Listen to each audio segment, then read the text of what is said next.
Hello guys! Happy Thursday! Today is February 28. It's my day off, kaya may time ako para mag-vlog guys. Papakita ko sa inyo kung paano gumawa ng kilawing radish. Usually in Philippines, kilawin, it means like it was cooked using vinegar with shrimp. So, just to describe the taste guys, it is sour, salty, and fish. Samahan nyo ako guys para lutuin yung labanos. I-try nyo sa inyo kung magustuhan nyo. So, tara! Start muna natin hiwain yung labanos guys.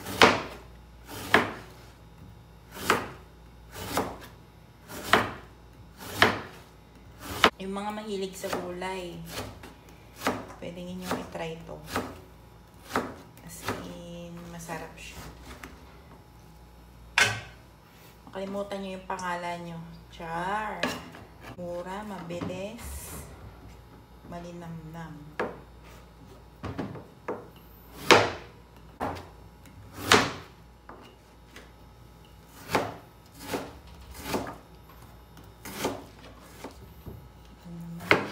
Tomato, isang kamatis lang.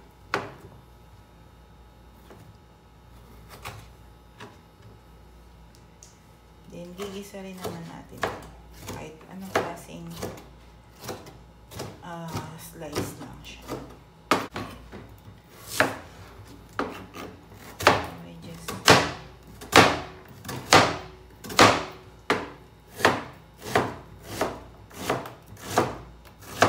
Ganyan.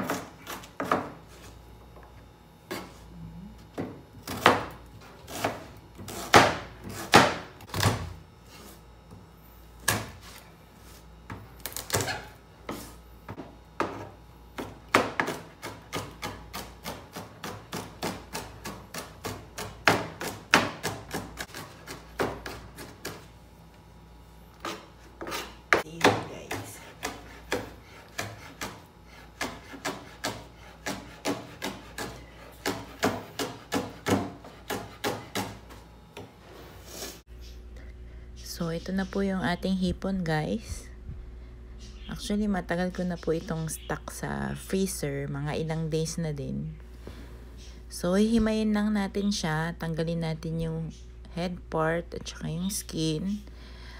Then, yung kalahati nito, siya nating isasahog sa ating kilawin.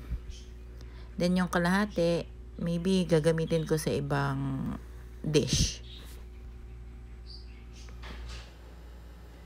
So, ayan na guys, yung aking hipon. Nabalatan na po. Ito, start ko muna sa freezer. Gagamitin ko sa ibang recipe.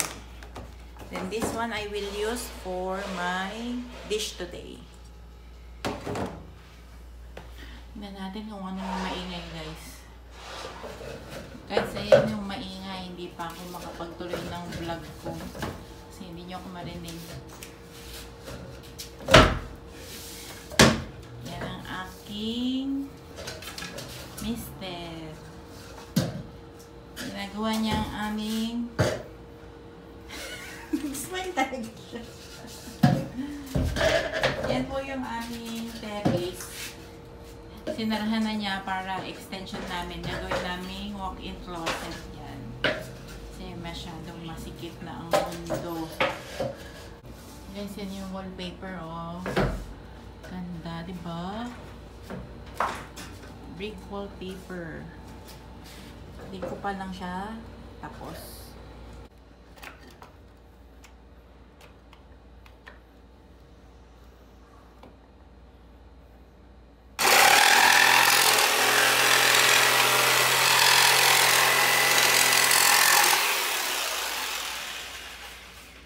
Ayan na po guys. Start ko nang lutuin yung kilawing radish. Meron tayong, we have garlic, onion, chili, tomato, our shrimp. Guys, lalamasin pala natin sa asin itong ating radish. We will wash with salt. Yan guys. Konting salt lang. Put the salt. Then now we will wash with water, then strain.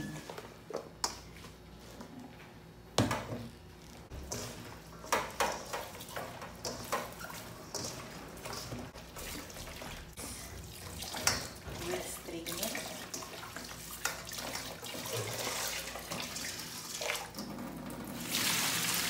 Mainit na yung ating kawali. So we put oil first.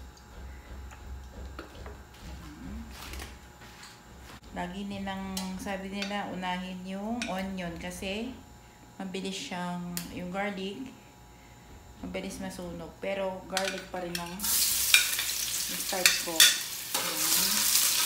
Malagyan ng konti. Then, yung onion.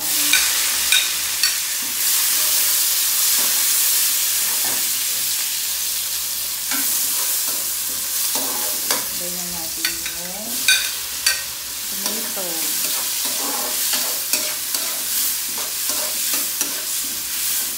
Super bilis lang gawin guys. Promise. And then we put now our shrimp.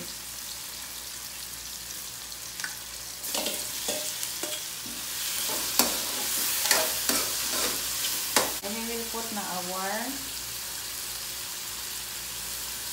fish sauce. According to your taste. Maybe 2 tablespoons.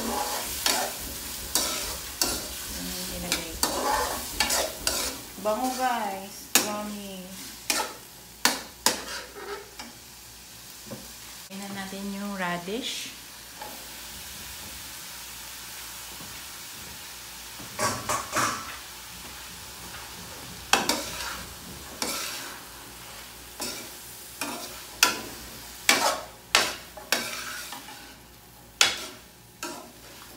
Actually guys, pwede nyo ilagay yung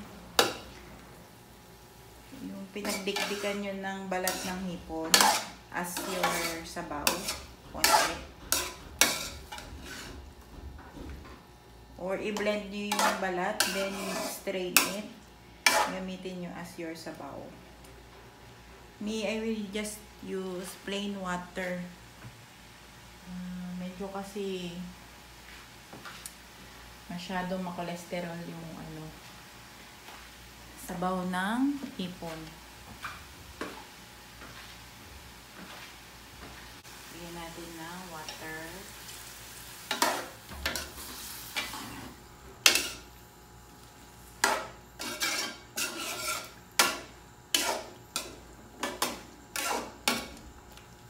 We will wait to simmer, then we will put our vinegar up after.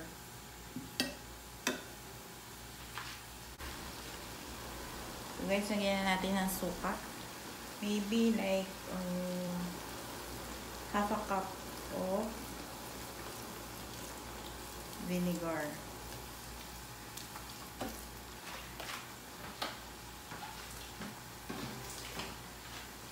Then we will cover para maluto yung vinegar natin. So yun na guys.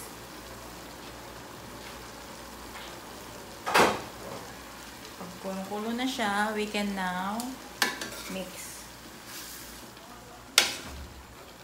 Para hindi mahilaw yung suka, huwag natin haluin yung vinegar nang hindi pa kumulo. Yun ang turo ng aking mama. So, we will put pepper.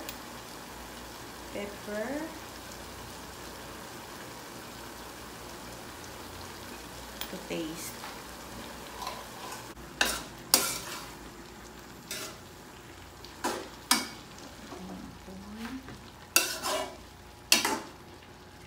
Then, chili.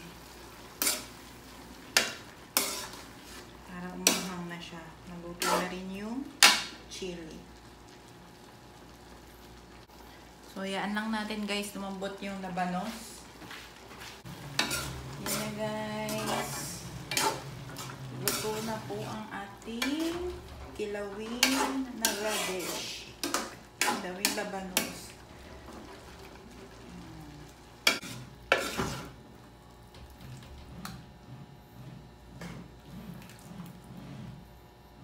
Hi guys! Kain na po kami. Ito na po ang aking kilawin labanos.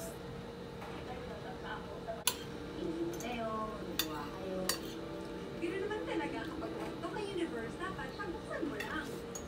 Kasi sabi nga nila, carpe diem, seize the day. Guys, try nyo lutuin. Sarap talaga. Makalimutan yung pangalan nyo. Pangalan mo? Sakto lang yung anghang niya guys. Tsaka yung asin. Guys, yun na po muna. Try nyo yung recipe na to. Sobrang sarap. The best.